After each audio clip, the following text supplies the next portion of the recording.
You're one unsent text away from a life you'll never live, and you know it, but tonight, I'm going to show you the exact moment emperors, slaves, and warriors killed the same demon that's eating your future alive.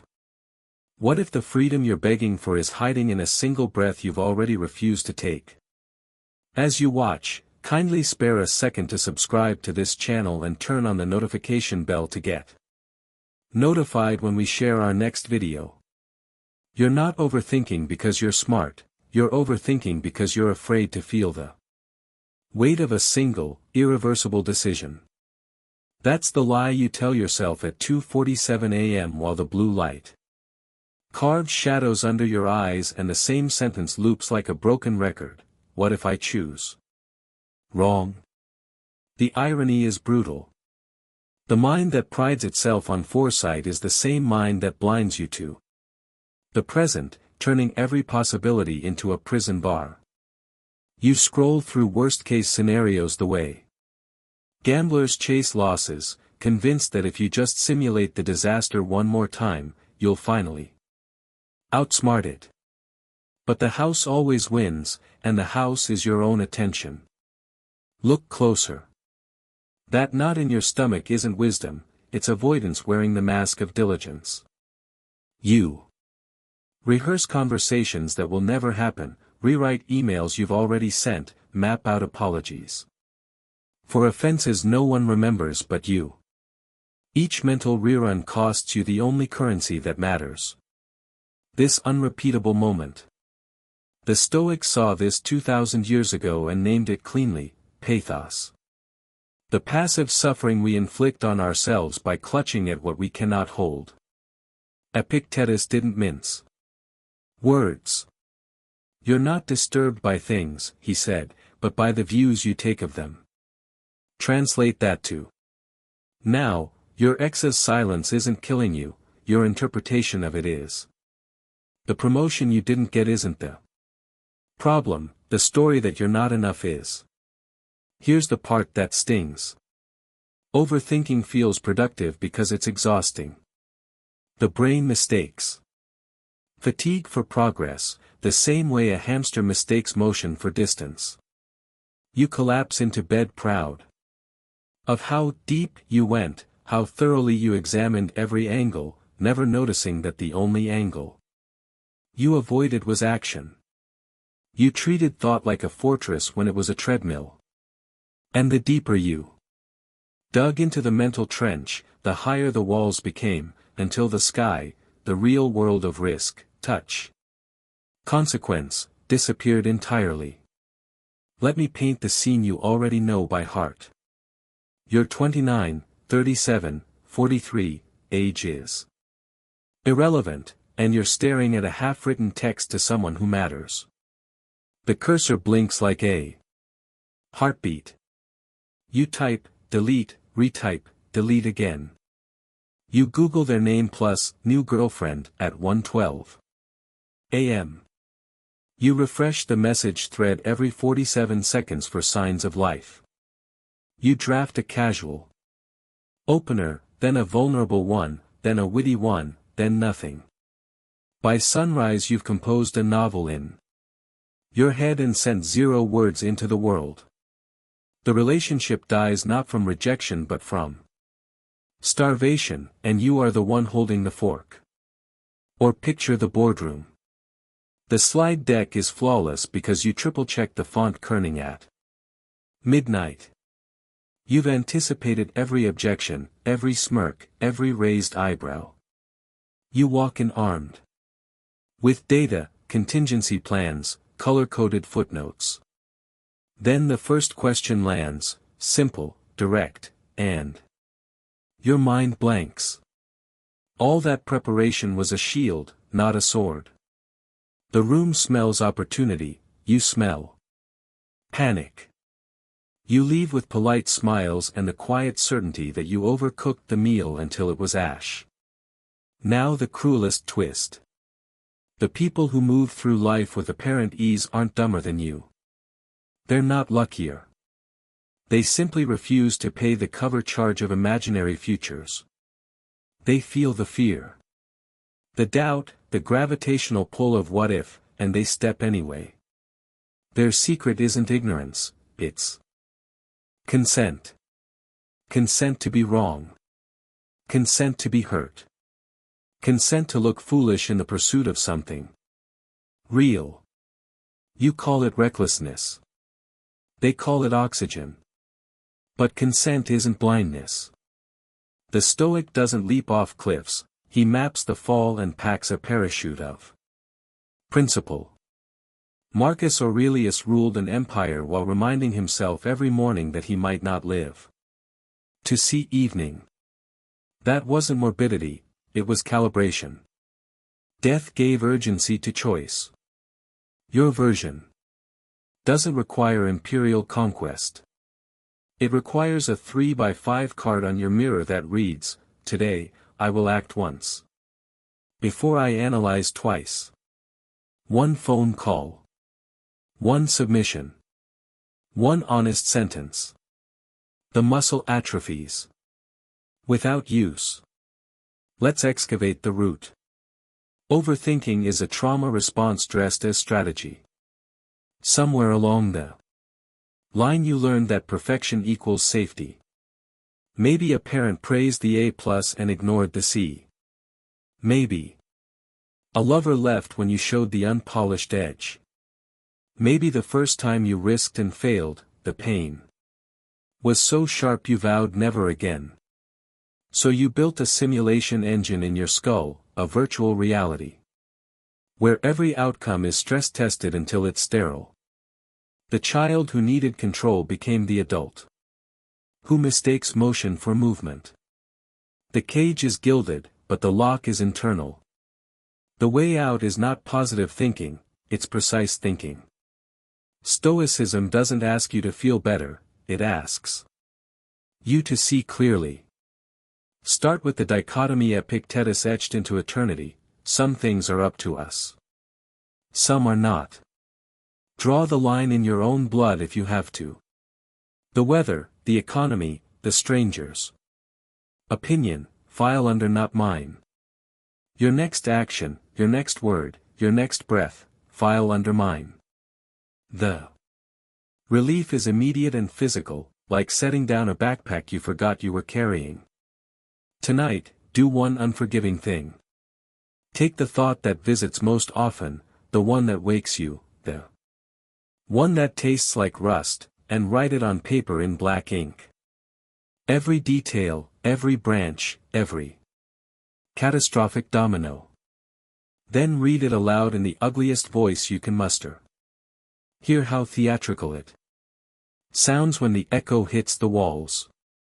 Now strike a match. Watch the paper curl, blacken, lift into smoke. That is the sound of a loop breaking. You just performed a public execution on a private tyrant. Tomorrow, repeat with a smaller thought. The goal is not an empty mind, it's a sovereign one. The Stoic trains attention the way a samurai trains the blade, daily, deliberately, without applause. You will falter. You will rehearse disasters again. But each time you catch yourself, you shorten the loop by one revolution. 10 seconds become 5. 5 become the single heartbeat where you notice, label, release. You were never the prisoner of circumstance. You were the architect of anticipation, drafting blueprints for wars that never came. The real battlefield is narrower than you think, the space between impulse and action. Guard it. Widen it. Live inside it. The moment you choose response over reaction, the mind quiets, not because the storm ends, but because you stop standing in the rain arguing with clouds. The paradox resolves itself. The less you rehearse the future, the more of it you get to inhabit. The less you polish the armor, the lighter you travel. The less you fear the wrong choice, the righter every choice becomes. This is the Stoic peace, not the absence of noise, but the presence of command. Take it. The Throne has been empty since the day you abdicated to your own imagination. The throne is empty, yet you still kneel. You call it caution. The Stoics called it slavery. The trap is not the world's chaos, it is the invisible leash you fastened to your own wrist the first time you chose rumination. Over risk. It looks like diligence. It feels like protection. It operates in silence, tightening with every just one more thought until the radius of your life shrinks to the size of a skull. The mechanism is elegant in its cruelty. It begins with a single premise you swallowed without tasting: if I think enough, I can prevent pain. That premise births a ritual. You wake, and before your feet touch the floor, the mind is already running diagnostics. Did yesterday's silence from a friend mean contempt? Should you have phrased the email differently? The day hasn't started, but the trial is in session. You are prosecutor, defendant, and jury. The verdict is always guilty until proven otherwise. The sentence: more thinking. Emotionally, the trap feeds on a counterfeit currency called certainty. You trade the raw sting of uncertainty for the dull ache of rehearsal. The brain, addicted to prediction, secretes dopamine with every new angle you uncover. See, I'm getting closer to the truth. But the truth is a horizon. Chase it on. A treadmill and you die tired. The body keeps the score. Cortisol floods the bloodstream at 3 a.m. while you replay a conversation from 2019. Your nervous system learns to associate safety with paralysis. The heart races not because danger is near, but because danger has been imagined so vividly it feels real. The trap convinces you that exhaustion is evolution. Mentally, the trap installs a filter. Every experience passes through the question: what could this cost me? A compliment becomes a setup for future criticism. An opportunity becomes a ledger of potential losses. The filter is so fine that joy slips through while dread accumulates. You begin to curate your personality the way a hoarder curates junk, afraid to discard any piece in case it proves useful against an attack that never comes. The mind, once a cathedral, becomes a bunker. Echoes replace light. Socially, the trap isolates with surgical precision. You withdraw from the party early because you're processing a micro-expression. You decline the invitation because you're preparing for every possible outcome. Your friends stop asking. Your lover stops reaching. The silence you feared becomes the silence you engineered. The trap whispers, see? People leave. Better to control the exit. You nod, unaware that the door was locked from the inside. Watch the pattern repeat, escalate, calcify. First, it's the text you don't send. Then it's the trip you don't book. Then it's the dream you don't voice. Each deferral feels justified in the moment. I'm being responsible. I'm being thorough. The trap rewards restraint with the illusion of control. But control is a myth when the controller is fear wearing the mask of intellect. The Stoics saw the mask and ripped it off. Seneca wrote letters from exile while his estate burned. He didn't overthink the fire, he wrote through it. The trap cannot survive exposure to action. The deepest layer is the story you tell about the story. You don't just overthink the event, you overthink. You're overthinking. Why can't I stop? What's wrong with me? The trap turns metacognition into quicksand. The more you analyze the analysis, the deeper you sink. The mind, desperate for coherence, invents a narrative, I'm wired this way. It's my personality. It's my trauma. Labels become handcuffs. The trap loves identity because identity resists change. A chronic overthinker has permission to stay stuck. A human being does not. Now the rhythm tightens. Short sentences. Sharp cuts. See the trap in motion. You refresh the inbox. Nothing. You refresh again. Still nothing. You draft a follow-up. Delete. Redraft. Sleep. Wake. Refresh. The loop is a slot machine. The jackpot is relief. The house always wins. You call it checking in. The trap calls it dinner. Escalation, you avoid the doctor because the appointment might confirm the fear. You avoid the raise.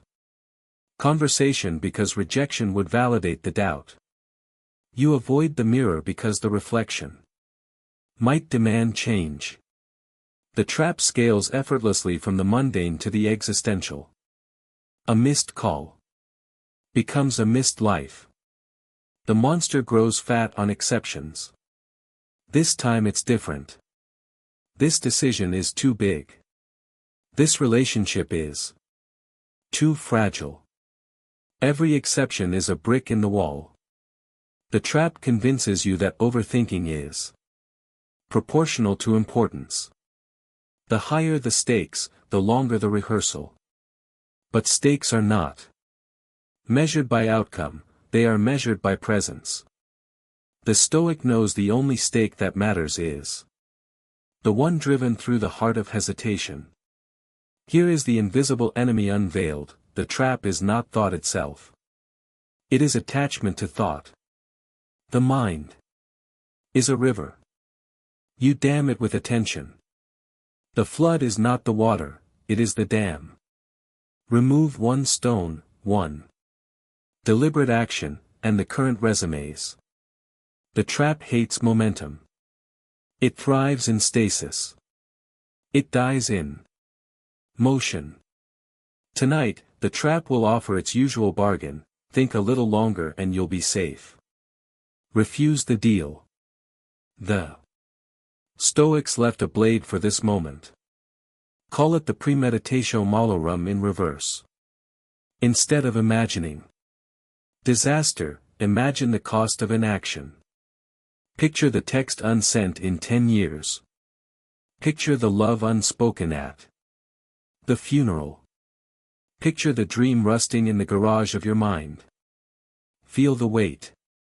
Then act before the feeling fades. The trap cannot negotiate with a body in motion. The throne is still empty. The leash is still in your hand. Cut it. The first step out of the trap is always the same, do the thing you've been thinking about instead of thinking about the thing. The mind will scream. Let it. What have you learned so far? Kindly drop a comment in the comments section telling us one thing you've learned from this video so far. I'll be in the comments section. The scream is the sound of chains loosening, but the echo has been heard before, across marble floors. In Rome, in candlelit exile on stormy islands, in the cramped cell of a slave who owned nothing but his mind. The trap you feel tightening around your decisions is the same one that strangled emperors and freed prisoners. The Stoics did not invent freedom from overthinking, they weaponized it. Their words are not museum pieces. They are field manuals, stained with sweat and blood, tested in arenas where hesitation meant death. Begin with Epictetus, born into slavery, leg shattered by a master's twist. He could have nursed the injustice until it consumed him. Instead he said, it's not what happens to you, but how you react to it. That matters. Modern translation, the algorithm didn't ignore your post, your interpretation of that Silence is the cage. Epictetus taught in a porch, Stoa, because he had no lecture hall. His classroom was pain. Yours is the glow of a screen at midnight, but the curriculum is identical. He trained students to ask one question when the mind spiraled: is this in my control? If no, discard. If yes, act. No third option. Overthinking is the third option, the coward's loophole. Marcus Aurelius, emperor of the known world, woke before dawn to write in a tent while legions froze outside. His meditations were not poetry, they were triage for a mind under siege. You have power over your mind, not outside events. Realize this, and you will find strength. He ruled during plague, betrayal, and war, yet his private journal reads like a man wrestling the same demon you wrestle at 3 a.m. Will this decision ruin me? Marcus answered himself with a practice, not a platitude. Every morning he premeditated obstacles, death, disgrace, pain, then reminded himself, these are indifferent. My response is not. 2 millennia later, you premeditate the same obstacles in DMs and performance reviews. The empire has changed, the inner civil war has not. Seneca, wealthy beyond measure, exiled twice, forced to open his veins by Nero's order, wrote letters that read like texts from a friend who sees through your excuses. We suffer more often in imagination than in reality. He watched Rome burn, literally, while politicians debated the color of the flames. His advice to Lucilius was brutal in its simplicity: limit the future to what you can carry in one day. True happiness is to enjoy the present, without anxious dependence upon the future. Today that means closing the 37 tabs forecasting retirement shortfalls and asking instead, what is required of me right now? The trap thrives on tomorrow's rent. Seneca paid in advance with presents. Shift continents. Sun Tzu, centuries earlier, wrote The Art of War not for generals but for anyone facing inner conflict. If you know the enemy and know yourself, you need not fear the result of 100 battles. The enemy is not the deadline or the X or the market crash. The enemy is the untrained attention that mistakes rumination for reconnaissance. Sun Tzu's terrain is the mind. Overthinking is fighting on ground you chose, swampy, familiar, exhausting. The Stoic scout's higher ground, the dichotomy of control. Know what is yours, intention, effort, integrity. Know what is not, outcome, opinion, time. Fight only where victory is possible. Nietzsche, no Stoic but a surgeon of the soul, saw the trap from the other side. He who has a why to live can bear almost any how. Overthinking has no why. It is motion without direction, a compass spinning in search of north. Nietzsche's hammer smashed idols, the Stoics' chisel carved clarity. Combine them, your suffering needs a purpose, or it becomes a pastime. The modern overthinker turns anxiety into identity: this is just who I am. Nietzsche would laugh, then quote Epictetus: no man is free who is not master of himself. History repeats the pattern because human wiring does not evolve as fast as technology. The Roman Forum is now the group chat. The gladiatorial games are quarterly earnings calls. The mob shouting for blood wears headphones and doom scrolls. The Stoics faced social pressure in the form of literal mobs. You face it in likes and silence. The mechanism is identical, external judgment mistaken for internal verdict. Marcus reminded himself nightly, it never ceases to amaze me, we all love ourselves more than other people, but care more about their opinion than our own. Swap, forum, for, feed, and the sentence is current. Distraction is the modern innovation. The Stoics had wine and chariot races. We have infinite tabs, push notifications, and 4K porn. The trap adapts. Where Seneca warned against the whirlpool of fleeting things, the algorithm curates the whirlpool in high definition. The cure is not willpower, it is hierarchy. Epictetus again, wealth consists not in having great possessions, but in having few wants. Translate. Wants to inputs. The mind that consumes everything digests nothing. The Stoic fasts from noise the way. The body fasts from food, intermittently, deliberately, to remember what hunger feels like. Self-doubt is the trap's favorite child. It dresses as humility. Who am I to try? The Stoics heard it too. Marcus, adopted into power, imposter syndrome in a purple robe, at dawn, when you have trouble getting out of bed, tell yourself, I have to go to work, as a human being. Not as CEO, not as influencer. Not as the version Instagram approved. As a human being. The role is non-negotiable. The script is unwritten. Overthinking is rehearsal without a stage. Victim mentality is the trap's retirement plan. It promises rest if you surrender agency. The world did this to me.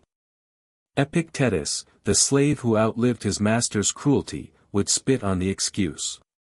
Any person capable of angering you becomes your master. Anger, resentment, self-pity, same chain. Different link. The Stoic does not deny injustice, he denies it jurisdiction over the next breath. The wisdom is not abstract. It is prescription. Marcus kept a slave's maxim beside his crown. Seneca scheduled misery to inoculate against it. Epictetus turned a limp into a lecture hall. There. Practices, journaling at dawn, premeditating adversity, role-playing the sage, are SEO for the soul. Stoic morning routine, overcome overthinking, inner peace meditation. But the algorithm cannot monetize the moment you close the app and act. The throne remains empty because the heirs keep debating the coronation. The Stoics crowned themselves in the dark, with no witnesses but their own conscience. Their history is not nostalgia, it is precedent. You stand in the same arena, same sand, same choice, kneel to the trap or stand in the dichotomy. The emperors are dead. The slave is dead. The general is dead. The words live. The practice lives. The decision lives. Tonight, borrow their armor. Write one line in Marcus's voice, what need is there to weep over parts of life? The whole of it calls for tears. Then write the antidote in Epictetus's, circumstances do not rise to meet my expectations, I rise to meet them. Tape both to the mirror. Tomorrow, when the mind offers its usual bargain, think longer, stay safe, read the lines aloud. The trap recognizes its own obituary. The scream of chains becomes the clash of armor. The war is ancient. The victory is now. Yet the battlefield has migrated, from the blood-soaked sand of the Colosseum to the blue-lit trench of your bedroom at 3:17 a.m. The enemy no longer wears armor, it wears sweatpants and a cracked iPhone screen. The trumpet call is a push notification. The siege engine is your own thumb, scrolling, scrolling, scrolling through an endless feed of other people's curated triumphs while your own life gathers dust in the drafts folder. You wake before the alarm, heart already sprinting. The first casualty is silence. Before your eyes adjust to daylight, the mind is live streaming yesterday's failures in 4K. You reach for the phone like a smoker reaches for the pack, just one hit of certainty. The screen lights your face the way an interrogation lamp lights a suspect. You check the message you sent at 1:42 a.m. Still no reply. The silence is a verdict. You refresh. Nothing. You open Instagram. Someone you barely know is in Bali, glowing. The comparison is instant, surgical. Your chest tightens. You tell yourself you're catching up, but you're bleeding out. They do it too. At the next desk, in the next cubicle, behind the next smile. The coworker who triple checks every email before hitting send, then checks again after it's gone. The friend who screenshots your story but never texts back because she's drafting the perfect response in her notes app, draft 47. The partner who says, "We need to talk," but spends the evening spiraling through every possible version of the conversation until the moment passes and the talk never happens. The trap is democratic. It doesn't care about your follower count or your credit score. It only needs your attention. Picture the commute. You're in the subway car, earbuds in, thumb flicking. A stranger's shoulder brushes yours. Your brain files it under potential threat. You rehearse the apology you didn't need to give. The train lurches. You miss your stop because you were busy imagining the alternate timeline, where you transferred at 14th Street and ran into your ex. You surface above ground 20 minutes late, soaked in adrenaline you manufactured in a tunnel. The city doesn't notice. The trap does. It logs the win. Back home, the apartment is a museum of half-finished projects. The guitar leans against the wall like a silent accusation. The course you bought during a 2 a.m. panic about falling behind sits at 14%. Completion. The journal you swore would be your meditations has 3 entries, all dated January 1st. You call it adulting. The Stoics would call it akrasia, knowing the good, choosing the scroll. The fridge hums. The fridge wins. You date in the trap. You match. You message. You overthink the emoji. You wait 4 hours to reply so you don't seem eager. You Google how long to wait before double texting. You craft a response that's 60% wit, 40% armor. They ghost. You spiral, was it the joke? The timing? The fact that I used a period instead of an exclamation point. You screenshot the thread and send it to the group chat for forensic analysis. The group chat becomes a war room. No one mentions the obvious, the relationship died of malnutrition while you were counting calories. At work, the trap wears a tie.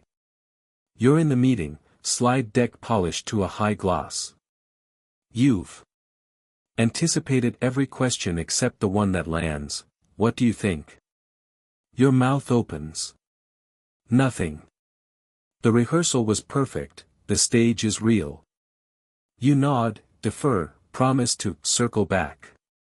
Later, in the bathroom stall, you replay the moment in slow motion, editing your response until it's Oscar-worthy. You send the follow-up email at 11:47 p.m. It's brilliant. It's irrelevant. The decision was made hours ago, without you. They burn out the same way. The influencer who posts #hustle but hasn't left the couch in 3 days. The parent who schedules playdates like military operations but forgets to look their kid in the eye. The founder who raises a seed round on a pitch deck of projections while the product gathers dust in a GitHub repo. The trap sells them the same lie: if you just prepare a little more, you'll be ready. Ready for what? The apocalypse is scheduled for never. You feel it in your body now. The jaw clenched so tight you wake with headaches. The shoulders curved forward like a question mark. The sleep that comes in fragments, interrupted by dreams where you're late, exposed, apologizing to faceless judges. You call it stress. The Stoics called it pathos, passion. Turned inward, devouring its host. You treat the symptoms with Netflix, with wine, with quick meditations that last 30 seconds before the next notification. The trap applauds.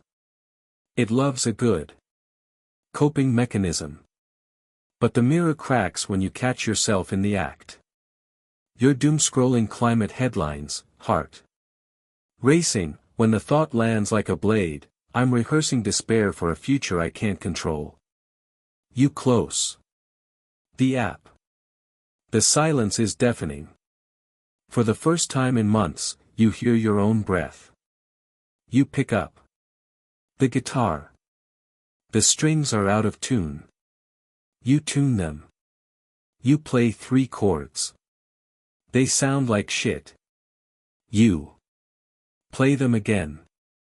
The trap hisses: you're not ready. You'll embarrass yourself. You keep playing. The hiss fades to background noise. They do it too, in pockets of rebellion. The coworker who sends the email without the 3rd revision. The friend who calls instead of texting. The partner who says the scary thing out loud, voice shaking, and waits. The room doesn't collapse.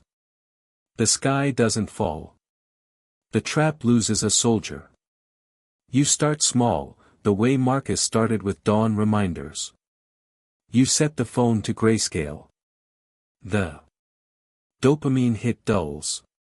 You write 1 sentence in a notebook before opening Twitter: what is mine to do today? The sentence is ugly, honest. You do the thing. You send the text.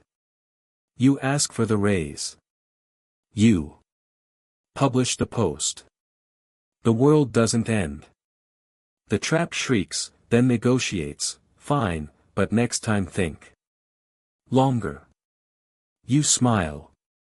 There is no next time. There is only now. The modern mirror reflects the ancient truth: the throne is still empty, but the leash is in your hand. You cut it with a single act of presence. The guitar sounds better on day 3. The email gets a reply. The kid looks up when you put the phone down. The trap doesn't die, it starves. 1 skipped rehearsal at a time. Tonight, the city hums outside your window. The fridge still hums. But you hum louder. You are not the notification. You are not the draft. You are the hand that closes the screen, picks up the pen, steps into the rain without checking the forecast. The Stoics are dead. Their practice is alive in the tremor of your finger as it hovers, then presses send. The war is ancient. The victory is the next breath you take without apology. The war is ancient. The victory is the next breath you take without apology. That breath is your weapon. Draw it now. The Stoic response is not a feeling. It is a blade. Name it, the dichotomy of control. Etch it on your wrist. Your mirror, your mind. Some things are up to you. Some are not. Everything else is noise. Train the blade daily or bleed. First strike, audit at dawn. Before the phone, before the world, seize paper and pen. Write every fear in black ink. Every what if. Every ghost. Read it aloud. Hear the theater. Then burn it. Fire consumes. Phantoms. This is premeditatio malorum reversed, kill the future before it kills the present. Do it every morning. No exceptions. Dawn is your drill yard. Second strike, the 90-second rule. Thought loops. Heart races. Count 90 beats. No more. Emotions. Crest like waves, then break. Ride the peak. Do not surf the trough. 90 seconds is the length of one commercial break. You are not a hostage to chemistry. You are the timer. Reset the clock. Return to task. Third strike, act before the second thought. The mind offers rehearsal. Deny the stage. Send the text. Ask the question. Publish the work. The first impulse is raw. The second is fear in disguise. Trust the raw. The Stoics called it prohairesis, the faculty of choice. Sharpen it with use. Rust it with delay. Fourth strike, negative visualization, weaponized. Once a week, schedule death. Sit in silence. Picture the call that ends it. Picture the diagnosis. Picture the betrayal. Feel the gut punch. Then stand up. The day is still here. The punch was practice. Seneca did this in exile. You do it in traffic. Same result, urgency. Without panic. Fifth strike, attention is ammunition. You have 86,400 seconds today. Every scroll is a bullet fired at your own future. Every refresh is friendly fire. Guard the magazine. Close the tabs. Silence the notifications. The algorithm is a mercenary. Pay it nothing. Your focus is sovereign. Defend it. Sixth strike, label and release. Thought arrives, I'm not enough. Label it, judgment. Thought arrives. They'll laugh. Label it, prediction. Thought arrives, I should have. Label it, regret. Labels strip power. Release follows. This is Epictetus in the porch, updated for the newsfeed. Practice until labeling is reflex. Reflex beats rumination. Seventh strike, the evening review. 3 questions before sleep. What did I control today? Where did I surrender? What will I refuse tomorrow? Answer in writing. No essays. Bullet points. Marcus wrote to himself under torchlight. You write under LED. Same tribunal. Same verdict, improve or repeat. Eighth strike, voluntary discomfort. Once a week, choose the hard path. Cold shower. No phone for 4 hours. Walk instead of Uber. Skip the meal. Discomfort is the gym where willpower lifts. The trap hates resistance. Build the muscle. The body learns what the mind already knows, pain passes, discipline endures. Ninth strike, the role model drill. When hesitation grips, ask, what would the sage do? Picture Marcus on the frontier. Picture Epictetus with the twisted leg. Picture Seneca bleeding out calm. Borrow their spine. Act as them for 60 seconds. 60 seconds becomes a habit. Habit becomes identity. 10th strike, the refusal. The trap will bargain nightly, just one more check. Just one more draft. Refuse. Refusal is not resistance. It is command. Say it aloud, no. The word is a shield. The shield is forged in repetition. Repetition is free. These are not suggestions. They are orders from men who faced lions, plagues, and emperors. They won by refusing to fight on the enemy's terms. Your enemy is smaller but closer. It lives between your ears. Starve it with structure. The dichotomy is the perimeter. The strikes are the patrol. Maintain them or fall. Overthinking dies by suffocation. Cut its air, attention, time, permission.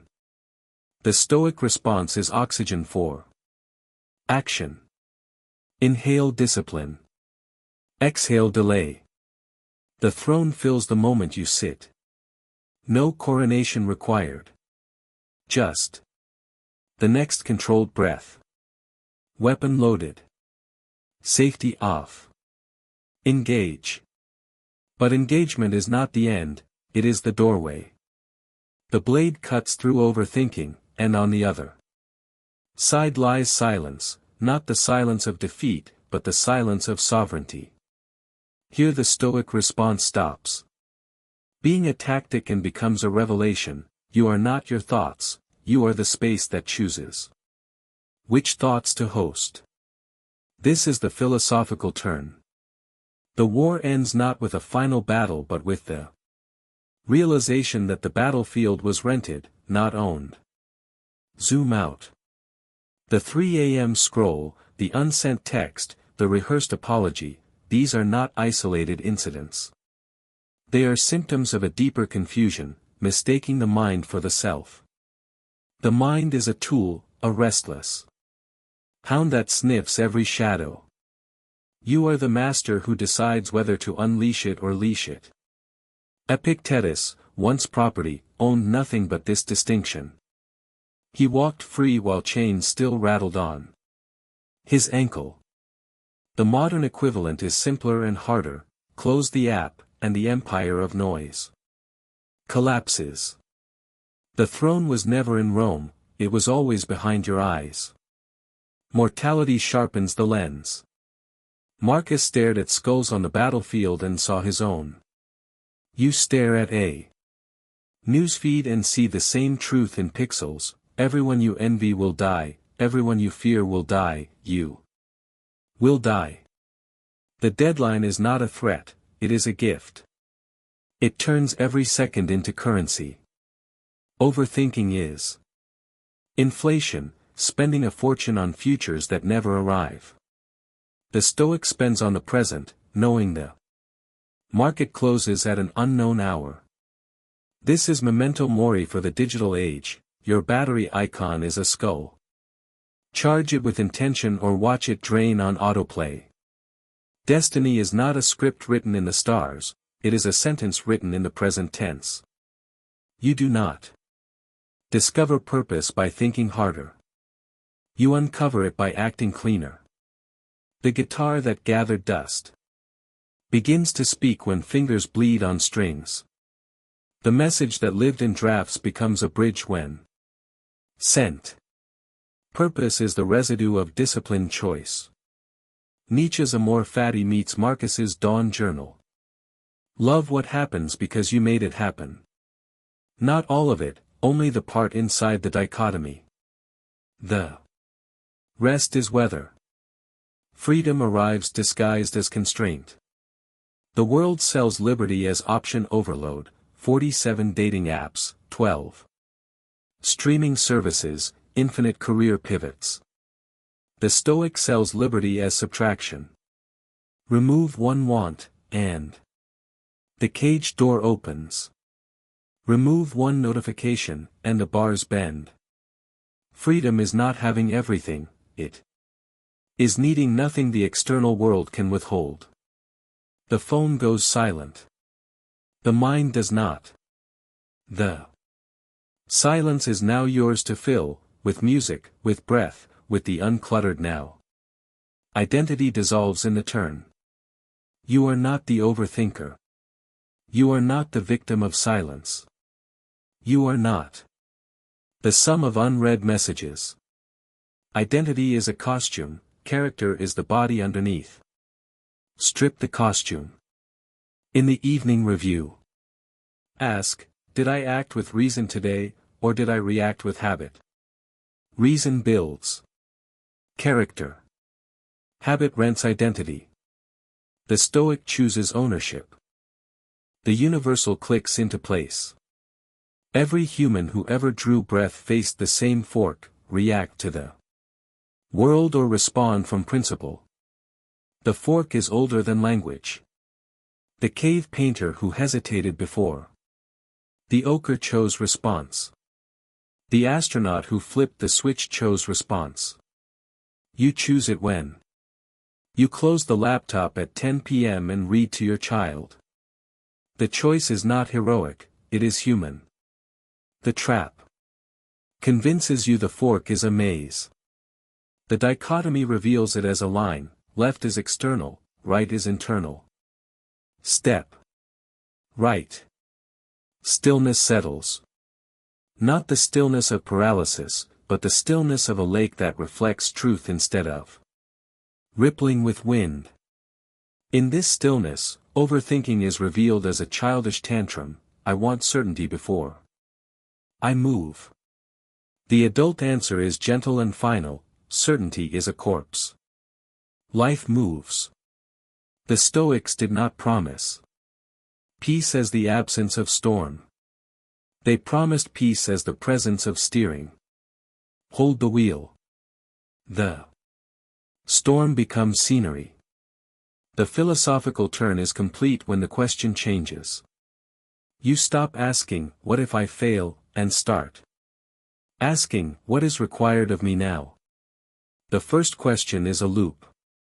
The second is a line. Walk the line. The line is short, today only. Tomorrow is not a debt you owe the future, it is a gift you may not receive. Spend today well, and tomorrow spends itself. You are awake. The throne is occupied, not by force but by presence. The war is ancient because humanity is ancient. The victory is now because now is all that ever exists. Breathe in the dichotomy. Breathe out the draft. The script ends where it began, with a single, deliberate breath. This one is yours. The next one is too. And in that unbroken chain of breaths lies the oath, not written on parchment or stone, but carved into the marrow of the moment. The oath is short. It must be. Long oaths are forgotten, short ones are lived. I will live in the dichotomy. Everything outside my choice is indifferent. Everything inside my choice is sacred. I will not trade the sacred for the indifferent. I will audit at dawn. Before the world speaks, I will name the phantoms and burn them. No day begins in debt to yesterday's ghosts. I will count to 90. When the wave rises, I will ride it, not drown in it. 90 heartbeats, then action. The body obeys the timer, the mind follows the body. I will act before the second thought. The first impulse is mine. The second is fear's forgery. I forge nothing but forward motion. I will schedule death. Once a week, I will sit with the end and stand up lighter. Mortality is not a threat, it is the whetstone of urgency. I will guard attention as ammunition. Every scroll is a bullet. I fire only at targets I choose. Silence is my perimeter, focus is my fortress. I will label and release. Judgment. Prediction. Regret. Each thought gets a name and an exit. The mind is a river, not a swamp. I will review at dusk. 3 questions. 3 answers. No excuses. The tribunal is internal, the sentence is improvement. I will choose discomfort. Cold water. Empty hours. Honest words. The muscle of will grows only under load. I lift. I will borrow the sage. When I falter, I ask, what would Marcus do? Epictetus? Seneca? Their spine becomes mine for 60 seconds. 60 seconds becomes a lifetime. I will refuse the bargain. The trap offers safety in exchange for delay. I refuse. No is a complete sentence. Now is a complete life. I will remember the skull. My battery, my mirror, my pulse, each is a memento mori. I spend the currency before it expires. I will walk the line. Left is external. Right is internal. I step right. Every step is a vote for the self I am becoming. I will not chase peace. I will build it, breath by breath, refusal by refusal, presence by presence. Peace is the residue of disciplined choice. I will not seek certainty. I will seek clarity. Certainty is a corpse. Clarity is a compass. I will not rent identity. I own character. The costume changes, the body endures. I will not postpone living. Today is the only arena. I enter unarmed but unafraid. This is the oath. Not spoken once, but renewed with every sunrise. Not sworn to an audience, but to the quiet witness behind the eyes. The oath is not a promise to be perfect. It is a promise to be present. The Stoic does not wait for the storm to pass. He learns to steer in the rain. Repeat it in silence when the phone glows at 3 a.m. Repeat it in the mirror before the meeting. Repeat it in the pause before send. The words are few. The weight is absolute. I choose the dichotomy. I choose the dawn. I choose the 90 seconds. I choose the first thought. I choose the fire. I choose the silence. I choose the label. I choose the review. I choose the cold. I choose the sage. I choose the refusal. I choose the skull. I choose the line. I choose the build. I choose the compass. I choose the body. I choose the arena. The oath ends where it began, with breath. Inhale the vow. Exhale the delay. The war is over. The practice begins.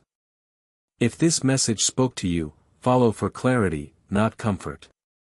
And comment below, I choose awareness. Because awareness is the first weapon of strength.